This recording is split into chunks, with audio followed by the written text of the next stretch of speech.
Peuple de Dieu, chers internautes, je vous salue dans le précieux nom de notre Seigneur et Sauveur Jésus-Christ.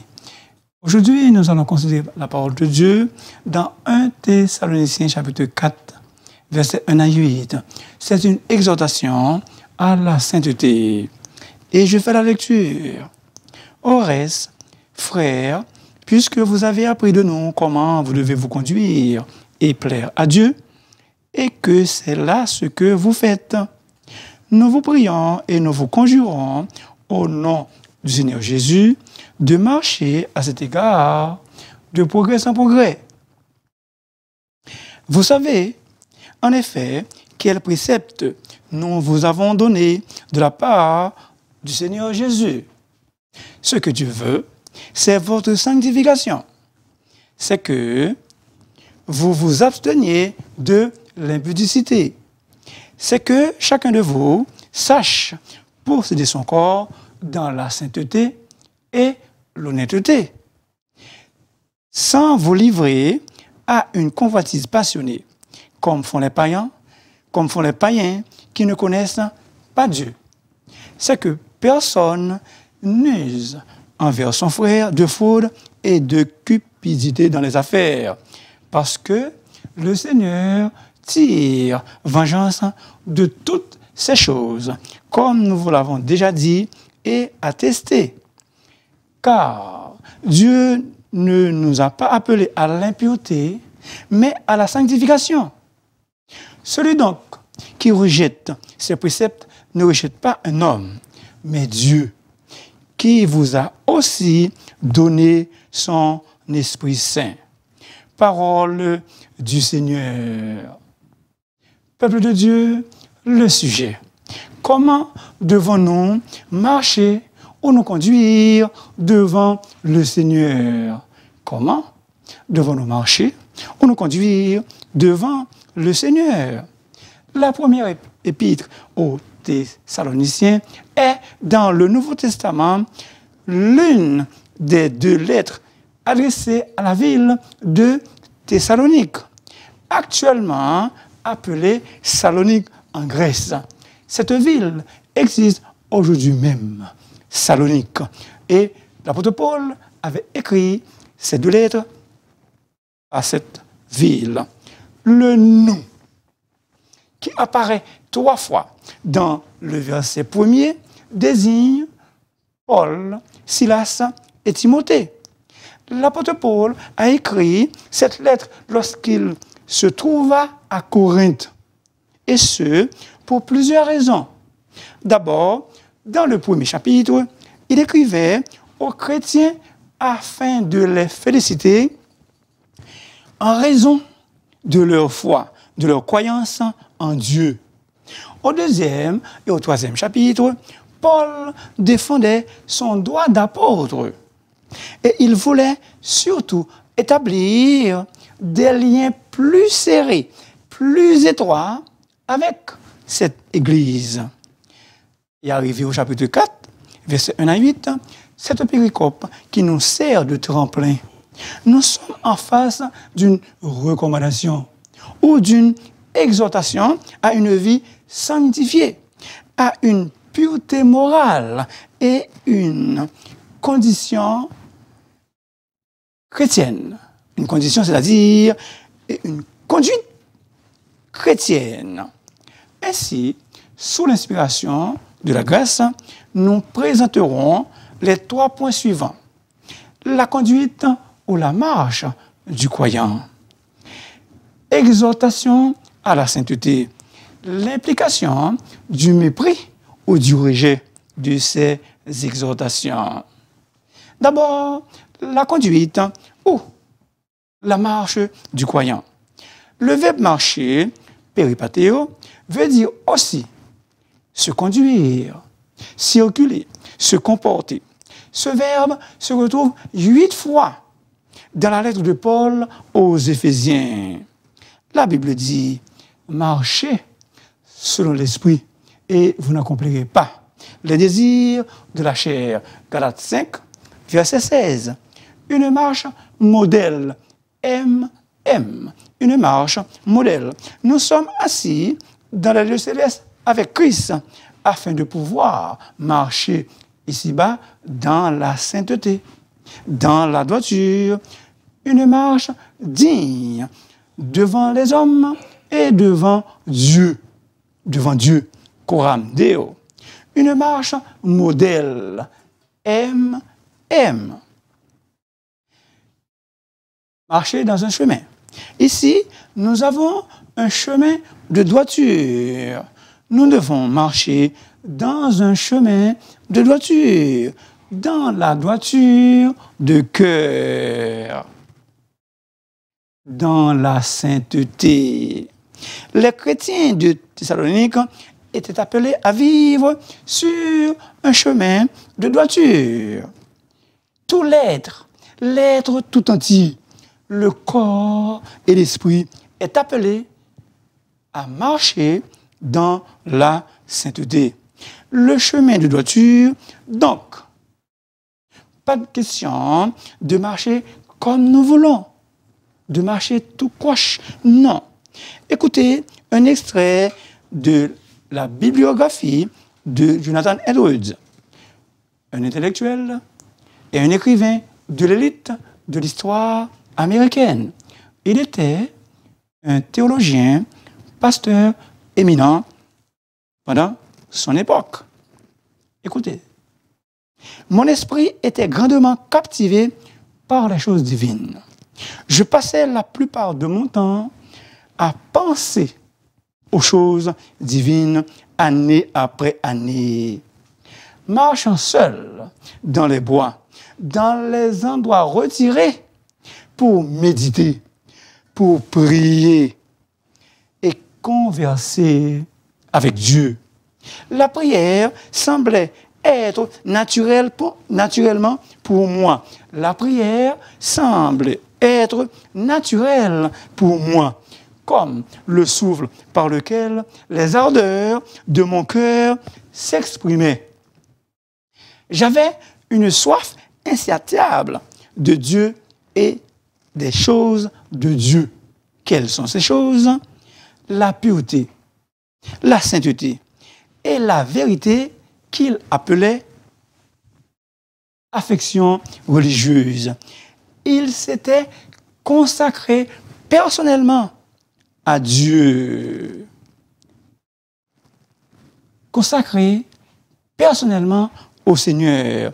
Et il faut bien comprendre que les sentiments de Jonathan Edwards mettent en lumière l'exhortation de l'apôtre Paul. Et très important, un serviteur de Dieu dans l'Ancien Testament marchait aussi avec Dieu. C'était qui? C'était Enoch. Enoch marchait avec Dieu et il ne fut plus. Pourquoi? Dieu l'a enlevé. Genèse 5, versets 22 et 24. Peuple de Dieu, une vie qui plaît à Dieu. Une vie que Dieu aime. On dit que tout homme vit pour plaire à quelqu'un. À lui-même, sa femme, ses parents, ses enfants, quelqu'un d'autre ou son Dieu. J'ose croire que vous viviez pour plaire à Dieu, à l'Éternel, qui vous a sauvé par son Fils Jésus. Que nous vivions d'une manière digne qui plaît à Dieu. Parce que ce n'est pas avec notre force, pas avec notre force, mais par la puissance du Saint-Esprit, par la capacité du Saint-Esprit. Au nom du Seigneur Jésus, de la part du Seigneur Jésus, vous savez quel précepte?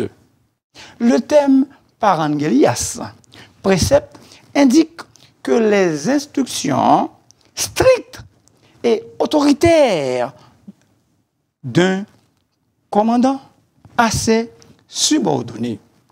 Ainsi donc, l'Église ne doit pas prendre l'exhortation, la recommandation de l'apôtre Paul à la légère. Au nom du Seigneur Jésus, de la part du Seigneur Jésus, cela veut donc dire par là qu'il encourage ou exhorte sous l'autorité du Seigneur Jésus. Personnellement, nous vous prions et nous vous conjurons de marcher à cet égard de progrès en progrès. Les chrétiens de Thessalonique ont appris comment ils doivent se conduire pour plaire à Dieu. Évidemment, ils se conduisent déjà ainsi.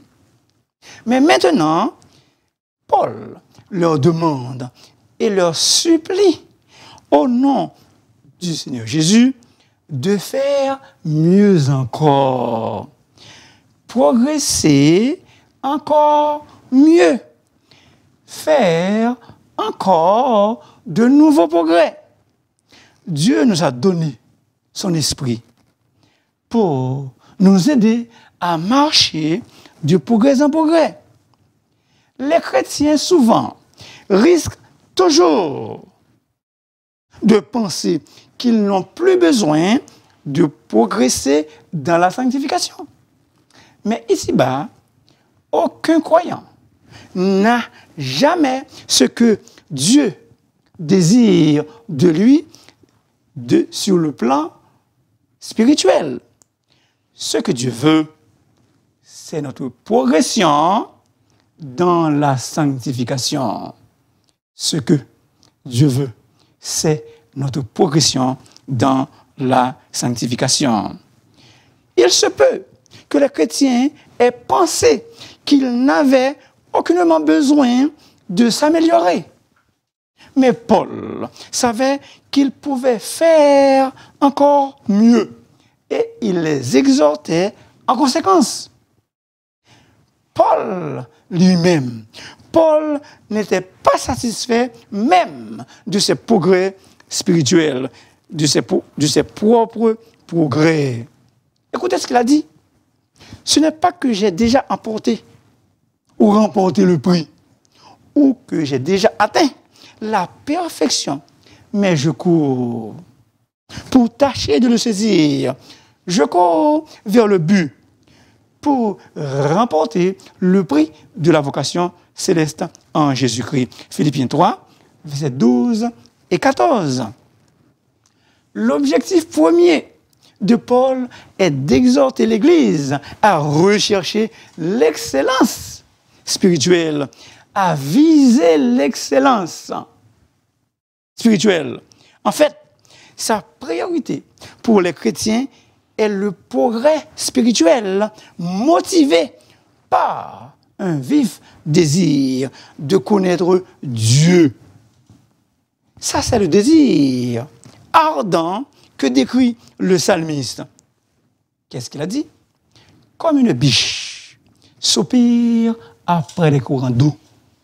Ainsi, mon âme soupire après toi, ô Dieu. Mon âme a soif de toi, du Dieu vivant. Psaume 42, versets 2 et 3a. Des fois, vous et moi, les chrétiens désirent entendre des vérités nouvelles. Alors, ce dont ils ont besoin, c'est d'être exhortés à exceller. Soulignez ce verbe, exceller. Exceller dans l'acquisition d'une plus grande profondeur de ce qu'ils ont déjà appris. Il faut nous viser l'excellence spirituelle. Jésus qui l'a dit, soyez donc parfaits, comme votre Père Céleste est parfait. Matthieu 5, verset 48. La vie chrétienne consiste à aller au-delà de ce qui est juste pour plaire à Dieu. Deuxième point, l'exhortation à une vie de sainteté. Au verset 3, Paul déclare aux chrétiens de Thessalonique la volonté de Dieu pour eux. Ce que Dieu veut, c'est votre sanctification. Peuple de Dieu, ce que Dieu veut de nous, c'est notre sanctification. Il nous faut vivre conformément à sa volonté. La sanctification est le désir de Dieu pour tous ceux et toutes celles qui sont ses enfants en Jésus-Christ. Dieu veut que nous menions une vie sainte devant lui. C'est-à-dire consécration, sanctification, pratique progressive. SPP. Sanctification, pratique progressive. Voici ce que nous devons manifester dans notre vie quotidienne. Sanctification, pratique progressive. Recherchez la paix avec tous et la sanctification. Personne ne verra le Seigneur. Mon frère, mon ami, veux-tu voir le Seigneur? Tu viens d'entendre ce que tu dois faire. Ce que vous vous absteniez de la débauche, c'est que vous vous absteniez de la débauche. Débauche aussi, fornication, immoralité sexuelle. Vivre dans la débauche, dans l'impureté, est péché. Et Dieu jugera mortellement le péché sans distinction. La Bible est claire là-dessus. Le salaire du péché, c'est la mort. Mais le don gratuit de Dieu, c'est la vie éternelle en Jésus-Christ, notre Seigneur. Romains 6, 23. Dieu seul a le droit de tirer vengeance des péchés que les gens commettent. Ne vous vengez point vous-même, bien-aimés, mais laissez agir la colère. Car il est écrit, à moi la vengeance, à moi la rétribution, dit le Seigneur. Romains 12, verset 19. Dieu est le vengeur de toutes choses. L'expression « tire vengeance » veut dire qu'il punira. Sans vous livrer à une convoitise passionnée, comme les païens qui ne connaissent point Dieu. Les croyants ne doivent pas agir comme les incroyants. Les croyants ne doivent pas agir comme les incroyants qui ne connaissent point Dieu. Les chrétiens ne doivent plus vivre dans les mêmes habitudes coupables des impies, des païens. Ceux qui sont en Jésus-Christ ont crucifié la chair avec ses passions et ses désirs. Pourquoi le croyant devrait-il être sexuellement pur? L'apôtre Paul donne 2 raisons pour lesquelles la débauche ou l'impureté devrait être évitée. La première raison convaincante, c'est parce que le Seigneur tire vengeance de toutes ces choses. L'expression de toutes ces choses fait probablement référence aux diverses formes de débauche, de l'impureté, qui ne sont pas mentionnées de façon précise, de façon explicite dans le contexte, mais qui sont inclus dans le terme générique débauche, impureté, pornéias, d'où le vocable français pornographie. La deuxième raison pour laquelle le chrétien devrait s'abstenir de toute débauche, de toute impureté, de toute pornéias, c'est que cela va à l'encontre de ce que, ou bien de ce pourquoi Dieu a appelé le chrétien. En d'autres termes, à cause de l'appel de Dieu pour le chrétien. Car Dieu ne nous a pas appelés à l'impureté, mais à la sainteté. La débauche, une vie d'impureté, est donc tout à fait incompatible avec l'appel de Dieu pour tous les croyants. Et cette deuxième raison nous rappelle aussi le but pour lequel Dieu appelle chaque chrétien. Écoutez bien, s'il vous plaît. Le but, c'est la sanctification de la vie du croyant. Au verset 4, l'apôtre Paul insiste sur une chose, la pureté personnelle. C'est que chacun de vous sache posséder son corps dans la sainteté. Paul exhorte chacun de nous, tout un chacun, individuellement, à garder notre corps tout entier dans la sainteté. Éviter des relations sexuelles illicites, des relations sexuelles défendues. Troisième point, l'implication du mépris ou du rejet de ces exhortations. Si nous rejetons ces exhortations, nous ne rejetons pas un homme, mais Dieu. Mépriser ces préceptes implique automatiquement mépriser Dieu lui-même. Dieu peut utiliser un frère, une sœur et même un enfant qui connaît le Seigneur pour nous communiquer sa volonté. L'important, ce n'est pas de considérer le messager, mais le message, selon ce que vous avez appris aujourd'hui. Moi aussi, en préparant le message, j'ai appris beaucoup de choses. Comment sera notre conduite? Comment sera ma conduite dans les jours à venir?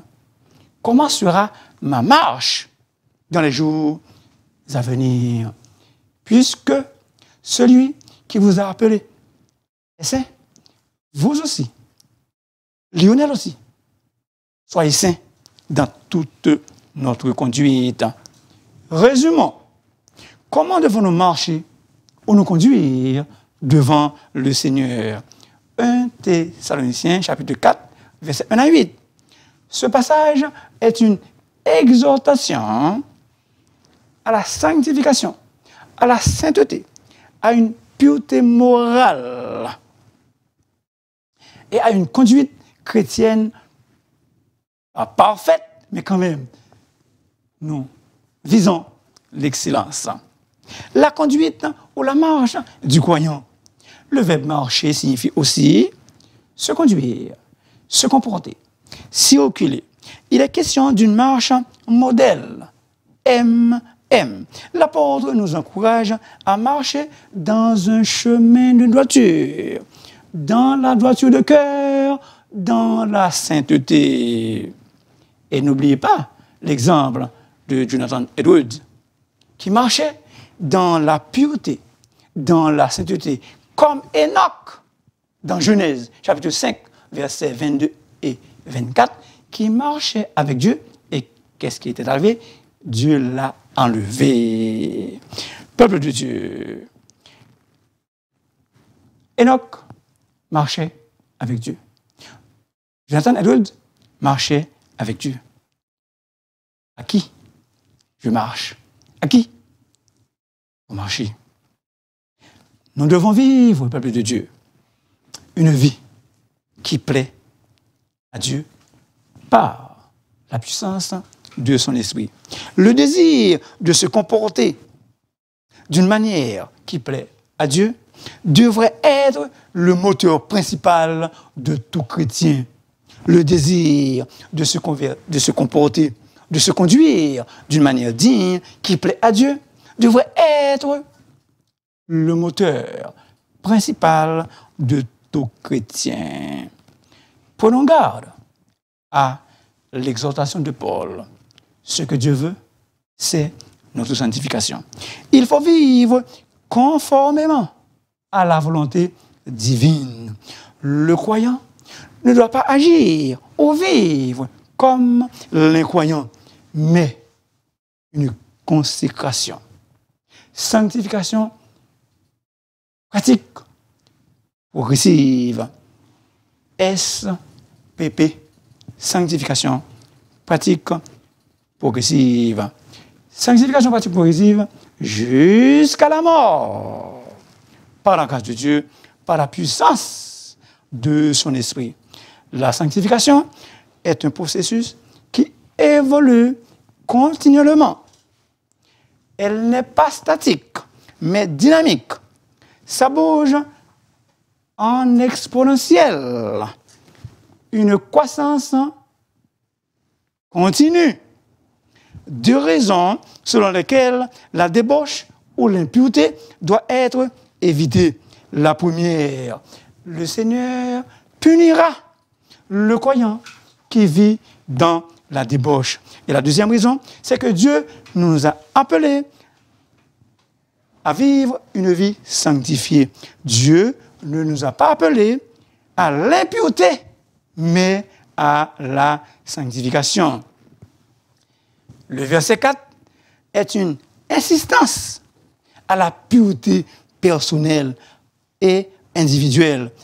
Consécration personnelle, à l'instar de Jonathan Edwards, à l'instar d'Enoch qui marchait avec Dieu. Mépriser ou rejeter les préceptes de Dieu implique automatiquement mépriser Dieu lui-même. Merci beaucoup de m'avoir écouté. S'il vous plaît, n'oubliez pas de vous abonner, car la voix du serviteur est votre émission. Que Dieu vous bénisse.